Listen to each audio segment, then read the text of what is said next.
क्या आपने कभी सोचा है, ये जो रोशनी है, ये सूरज से हम तक आती है? ये आखिर है क्या? क्या ये छोटे छोटे कणों की बौछार है, जैसे रेत के दाने होते हैं? या फिर ये एक लहर है, जैसे तालाब में पत्थर फेंकने पर बनती है? ये सवाल आज का नहीं है, बल्कि सदियों पुराना है। दुनिया के सबसे बड़े वैज्ञानिक जैसे न्यूटन सोचते थे कि रोशनी छोटे छोटे कणों से बनी है। सोचकर देखिए, कितना आसान लगता है। जैसे कोई टॉर्च जलाए तो उसमें से अरबों खरबों छोटे छोटे फोटॉन्स निकलकर सीधी लाइन में चले जा रहे हैं। ये बात काफी सालों तक सबने सच मानी। सीधी सी बात है, जो दिखता है वही दिखता है। रोशनी सीधी चलती दिखती थी तो मान लिया गया कि वो कण ही होगी। लेकिन कुछ वैज्ञानिकों के मन में एक शक था, एक कीड़ा था। उन्हें लगता था कि नहीं, कुछ तो गड़बड़ है, कहानी इतनी सीधी नहीं हो सकती। उन्हें लगता था कि रोशनी कण नहीं, बल्कि एक लहर है। जैसे आवाज एक लहर होती है जो हवा में फैलती है, वैसे ही रोशनी भी एक ऊर्जा की लहर हो सकती है। पर इसे साबित कैसे करें? विज्ञान सबूत मांगता है, सिर्फ कहने से काम नहीं चलता। अगर आप कुछ मानते हैं तो आपको उसे दुनिया के सामने साबित करना होगा। यही चुनौती थी। एक तरफ न्यूटन जैसे महान वैज्ञानिक की बात, और दूसरी तरफ एक नया आइडिया जिसे कोई मानने को तैयार नहीं था।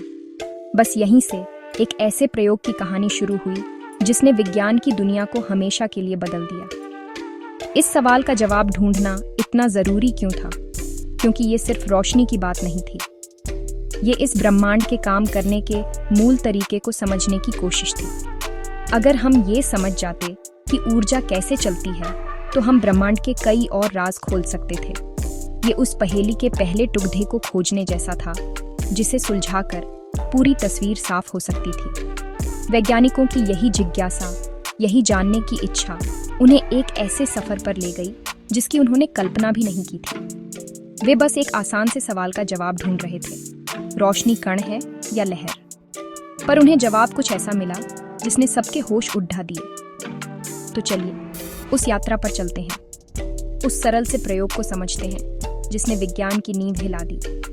ये कहानी सिर्फ भौतिकी की नहीं है, ये कहानी है हमारी सोच की सीमाओं को तोड़ने की। ये कहानी है उस पल की जब इंसान को पता चला कि हकीकत वो नहीं है जो दिखती है, बल्कि वो है जो हमारी सोच से भी परे है। ये कहानी है थॉमस यंग के डबल स्लिट प्रयोग की। एक ऐसा प्रयोग जो इतना आसान है कि कोई भी समझ सकता है, लेकिन उसका नतीजा इतना गहरा है कि आज भी बड़े बड़े वैज्ञानिक उस पर सिर खुजाते हैं।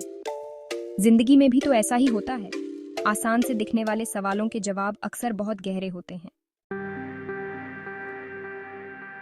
तो कहानी को आगे बढ़ाते हैं।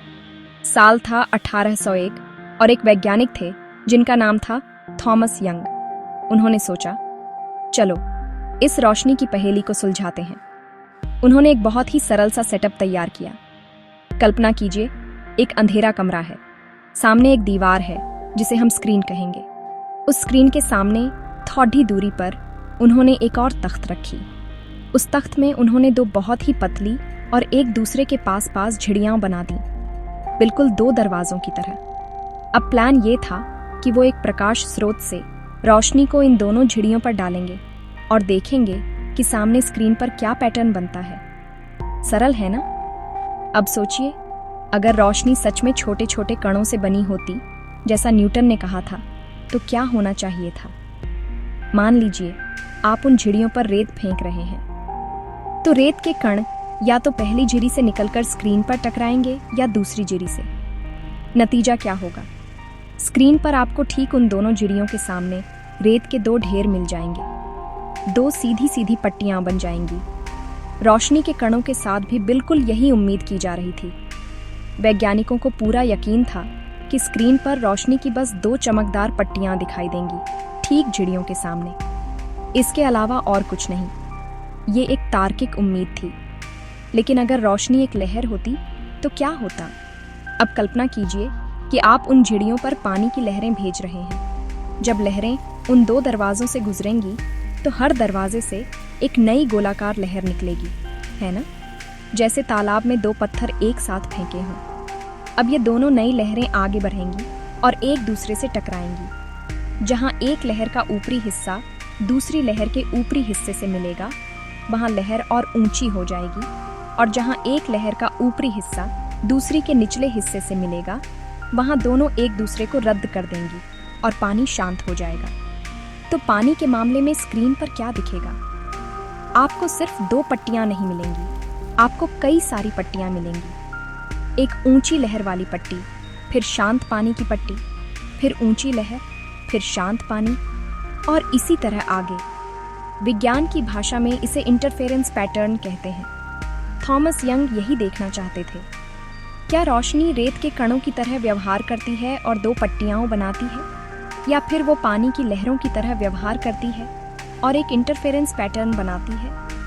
प्रयोग तैयार था, सस्पेंस चरम पर था, और विज्ञान की दुनिया एक नए मॉडर्न डेट के लिए तैयार थी। अब आता है कहानी का सबसे रोमांचक हिस्सा। जब थॉमस यंग ने प्रयोग शुरू किया और रोशनी को उन 2 झिड़ियों से गुजारा, तो सामने स्क्रीन पर जो दिखा उसने सबको हैरान कर दिया। वहां रोशनी की 2 सीधी पट्टियां नहीं थीं, बिल्कुल नहीं। स्क्रीन पर जो पैटर्न बना था वो बिल्कुल वैसा ही था जैसा पानी की लहरों से बनता है। कई सारी चमकदार और अंधेरी पट्टियां एक के बाद एक बनी हुई थीं। एक चमकदार पट्टी, फिर एक अंधेरी पट्टी, फिर चमकदार, फिर अंधेरी। एक खूबसूरत इंटरफेरेंस पैटर्न। यह देखकर वैज्ञानिकों के होश उड्डीच गए। तर्क कह रहा था कि कणों को 2 पट्टियां बनानी चाहिए, पर यहां तो कुछ और ही हो रहा था। यह नतीजा इस बात का सीधा और साफ सबूत था कि रोशनी कणों की तरह नहीं, बल्कि एक लहर की तरह व्यवहार कर रही थी। जब रोशनी उन 2 झिड़ियों से गुजरी, तो वो 2 नई लहरों में बट गई। फिर ये दोनों लहरें आपस में टकराईं। जहां दोनों लहरें मिलीं, वहां स्क्रीन पर चमकदार पट्टी बनी, और जहां दोनों ने एक दूसरे को रद्द कर दिया, वहां अंधेरी पट्टी बनी। इस एक प्रयोग ने न्यूटन की सदियों पुरानी थ्योरी को चुनौती दे दी थी। ये विज्ञान की दुनिया में एक भूकंप जैसा था। इसने साबित कर दिया कि रोशनी एक लहर है, आसान है। इस खोज ने विज्ञान की दिशा ही बदल दी। इसने वैज्ञानिकों को यह सोचने पर मजबूर कर दिया कि जिसे हम हकीकत समझते हैं, वो शायद उससे कहीं ज्यादा जटिल और अजीब है। ये खोज सिर्फ रोशनी के बारे में नहीं थी, इसने हमें ऊर्जा और पदार्थ के स्वभाव के बारे में मूल रूप से कुछ नया सिखाया। ये क्वांटम मैकेनिक्स की दुनिया का पहला दरवाजा था। एक ऐसी दुनिया जहां चीजें वैसी नहीं होती जैसी दिखती हैं, जहां एक ही चीज एक ही समय पर कण भी हो सकती है और लहर भी। ये विचार इतना चौंकाने वाला था कि इसे पूरी तरह स्वीकार करने में कई साल लग गए। लेकिन कहानी यहीं खत्म नहीं हुई। आगे चलकर वैज्ञानिकों ने सोचा, चलो एक एक करके फोटॉन्स भेजते हैं। उन्होंने एक ऐसी मशीन बनाई जो एक बार में सिर्फ 1 फोटॉन फेंक सकती थी। अब तो पक्का था कि फोटॉन या तो पहली झिड़ी से जाएगा या दूसरी से। इंटरफेरेंस का तो सवाल ही नहीं उठता। स्क्रीन पर 2 ही पट्टियां बननी चाहिए थीं। लेकिन हैरानी की बात यह थी कि जब लाखों फोटॉन्स को एक एक करके भेजा गया, तब भी स्क्रीन पर आखिर में वही इंटरफेरेंस पैटर्न बना। ऐसा लग रहा था जैसे हर अकेला फोटॉन खुद से ही इंटरफेयर कर रहा हो, जैसे वो एक ही समय पर दोनों झिड़ियों से गुजर रहा हो। ये बात आज भी क्वांटम फिजिक्स का सबसे बड़ा रहस्य है।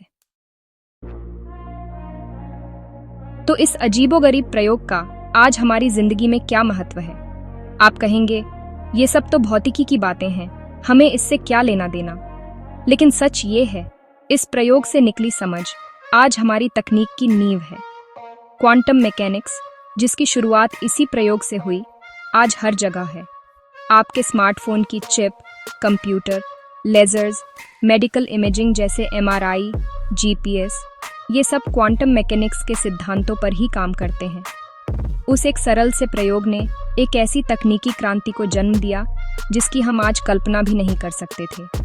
ये दिखाता है कि मूल विज्ञान में की गई जिज्ञासा आधारित रिसर्च कैसे अनपेक्षित तरीकों से हमारी दुनिया को बदल सकती है। लेकिन इस प्रयोग का पाठ सिर्फ तकनीक तक सीमित नहीं है। इसका सबसे बड़ा सबक हमारी सोच के बारे में है। ये हमें सिखाता है कि हकीकत हमारी अपेक्षाओं से कहीं ज्यादा अजीब हो सकती है। ये हमें खुले मन से रहना सिखाता है। ये हमें बताता है कि जो चीजें हमें तार्किक लगती हैं, जरूरी नहीं कि ब्रह्मांड भी उन्हीं नियमों को माने। जिंदगी में भी तो ऐसा ही होता है। हम अपनी समस्याओं को लेकर एक फिक्स्ड माइंडसेट बना लेते हैं। हमें लगता है कि समाधान या तो ए होगा या बी, पर हो सकता है कि समाधान सी हो, जिसके बारे में हमने कभी सोचा ही ना हो। डबल स्लिट प्रयोग हमें आउट ऑफ द बॉक्स सोचने के लिए चुनौती देता है। यह प्रयोग हमें जिज्ञासा की ताकत याद दिलाता है। थॉमस यंग ने सिर्फ इसलिए एक क्रांतिकारी खोज कर दी क्योंकि उनके अंदर एक सवाल था, एक जानने की इच्छा थी।